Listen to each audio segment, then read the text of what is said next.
En este video hablaremos sobre la anatomía ósea del hombro. Este se conforma por tres huesos principales que son la clavícula, el húmero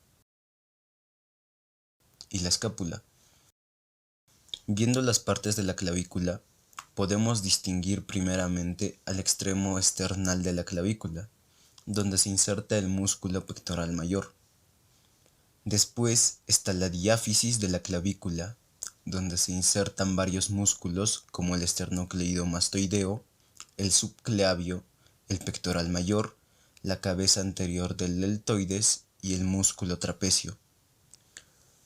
Continuando, encontramos al extremo acromial de la clavícula, donde se inserta la cabeza anterior del deltoides, el músculo trapecio y el ligamento acromioclavicular. Y como última parte, encontramos al tubérculo conoide de la clavícula, que tiene como inserción el ligamento conoide.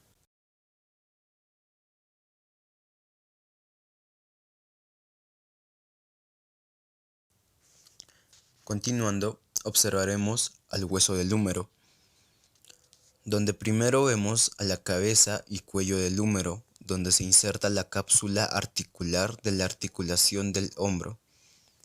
Después vemos al tubérculo menor, donde se inserta el músculo subescapular.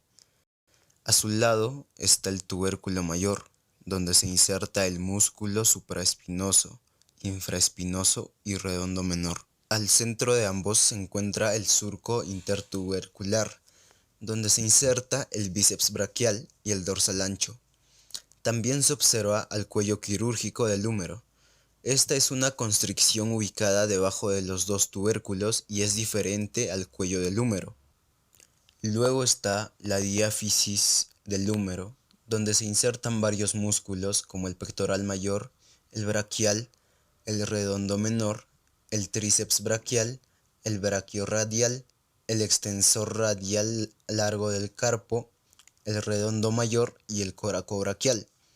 En medio de este se encuentra a la tuberosidad deltoidea, donde se inserta el deltoides.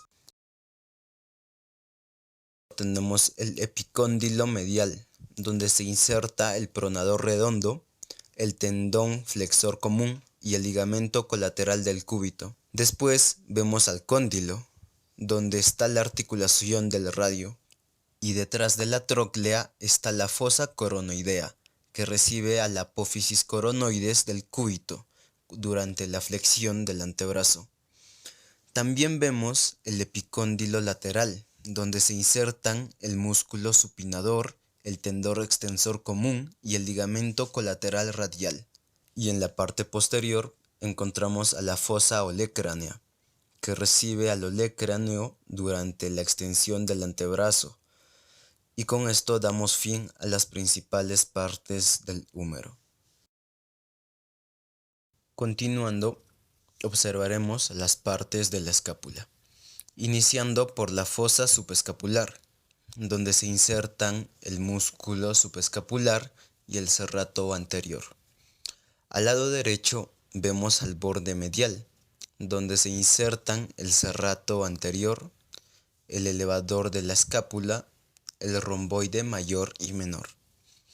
Debajo encontramos al ángulo menor de la escápula, donde se insertan el redondo mayor y el dorsal ancho.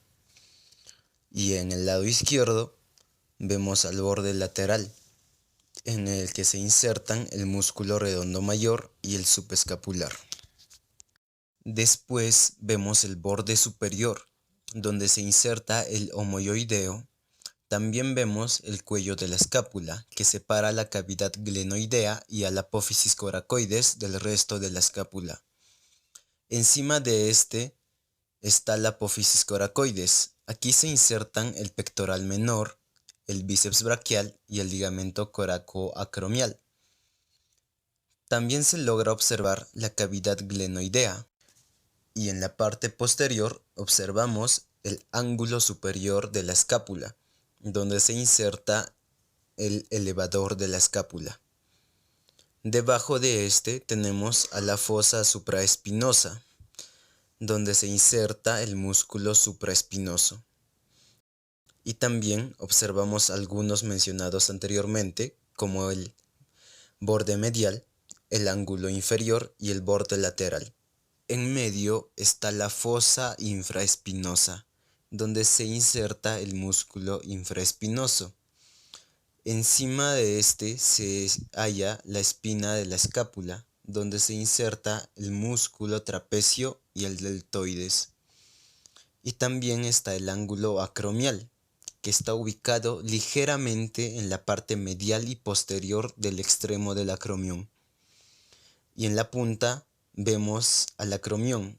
En este se insertan el deltoides, el trapecio y el ligamento coracroacromial.